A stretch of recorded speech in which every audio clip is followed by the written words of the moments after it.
Fox News alert, new reaction to the mayor of Arizona border city Yuma declaring an emergency amid the border crisis, saying his community is struggling to cope with an unprecedented number of migrant families being released there. I have already signed the emergency proclamation. There is an imminent threat on having too many migrant releases into our community, and it's above our capacity as a community to sustain. So it's with a heavy heart that I declare that we're at this point, but it is something that I believe we need to do.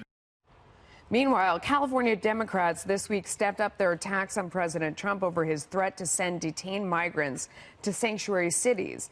California Governor Gavin Newsom calling the idea nonsensical, observing that the president campaigned on deporting illegal immigrants, but his latest proposal would keep them inside the U.S. And now this, Attorney General William Barr overturning a 2005 ruling that some asylum seekers are not eligible to be released on bail while their cases are heard. It's an effort to crack down on so-called catch and release policies, and Republican Congressman Pete King applauding the move.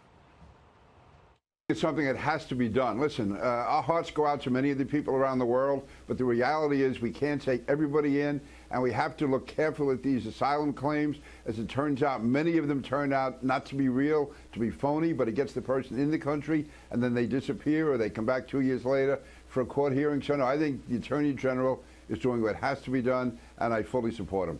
Short time ago, the Democratic National Committee responding to Barr's move in a statement saying, quote, instead of addressing the root causes of the humanitarian crisis in Central America and at our border, Trump continues to push his cruel and unconstitutional agenda.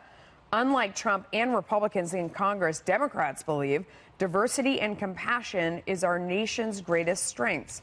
We believe in working to end the violence that has caused so many to flee their homes. Katie, it seems like they've kind of changed the issue again. Yeah. Now it's about addressing the violence in Central America. In the meantime, I mean, this poor mayor, you saw him at the beginning there, and I just want to read a couple more things that he said. It's an imminent threat posed by too many migrant releases in our community. Something that we need.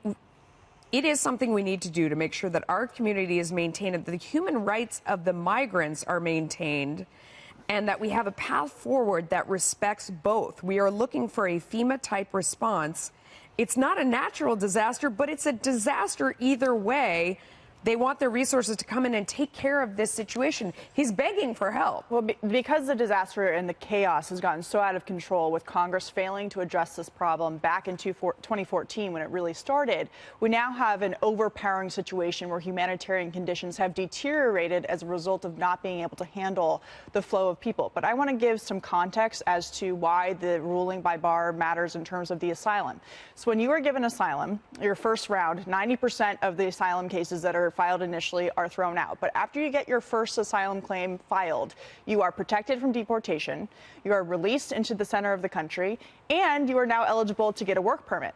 So being able to hold people who apply for asylum to get into the second round to make sure that they're actually eligible is very important. And when it comes to dealing with this issue, as a result of the pull factors that we've allowed, the work permits being released into the country, this idea that Gavin Newsom is now saying that President Trump wants to keep them here. He doesn't. He would prefer that we stop them from coming in the first place. But the fact is they're being released. And this is now a resource problem, which the mayor of Yuma is talking about. It costs money. It costs facilities. It costs American taxpayers, whether you're building new facilities or you're providing humanitarian aid. They are the ones responsible for this. And so the administration is trying again to find a solution while Congress still hasn't put something on the table that can be passed and signed into law. Jerry, I like the way that this mayor framed it, though, which is that we're just trying to respect everyone's basic human rights, both the people that are already here and the migrants that are coming over, right? It is a crisis. I mean, it's a crisis for it's terrible for everybody. Okay, these people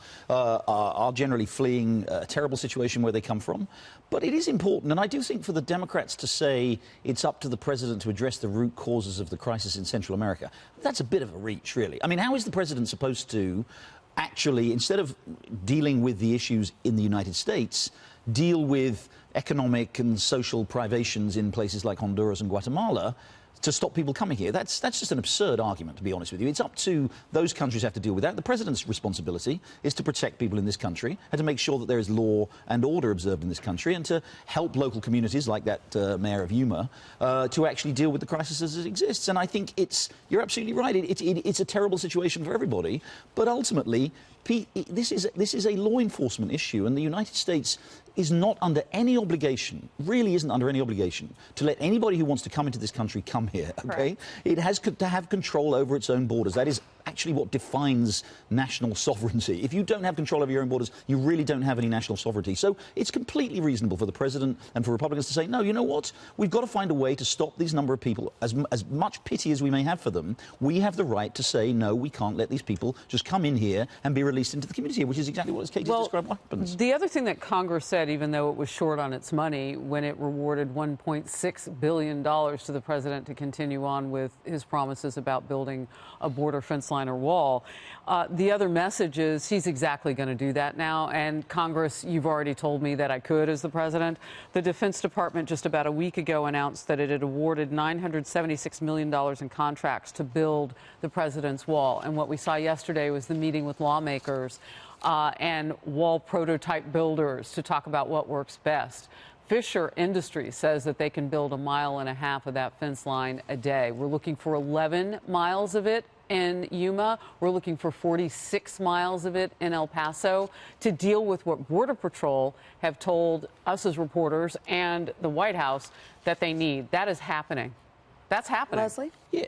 I would just say, being that I live in California and we have the majority of migrants come to California, and where the president wanted to dump them, which I think is absurd to your using that term, that doesn't solve the problem. Congress has a responsibility here. Where should we put them? Congress has a responsibility here. Right now, we know left and right that there are laws that we have on the books that need to be fixed, that need to be changed, and specifically those are asylum laws, and specifically the amount of money that what do we do between between now and the time system. that a politically constipated Congress that does very little of anything on this issue, if anything at all? I smile because you said that term. I know. Where do these people It's lunchtime, but it's a visual and it works. No, so what do agree. we do in the gap between what we need right now, since everybody agrees it's a crisis, at least, the president says emergency, BP, Border Patrol says emergency.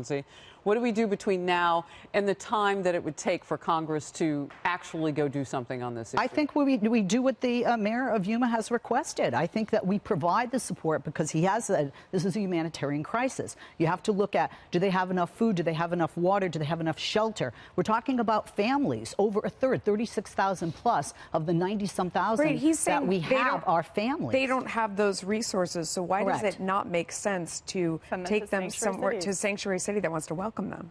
You can't. Well, first of all, just as the acting head of ICE said, there are liabilities there. If something happens in transport, especially to a child, second, there's cost. What is the cost of that going to be? It could be far larger than it could be to address them where they are. And third, a person who is in any jurisdiction, once they are released under our current asylum laws, does not need to remain in that jurisdiction. They transport people all the time.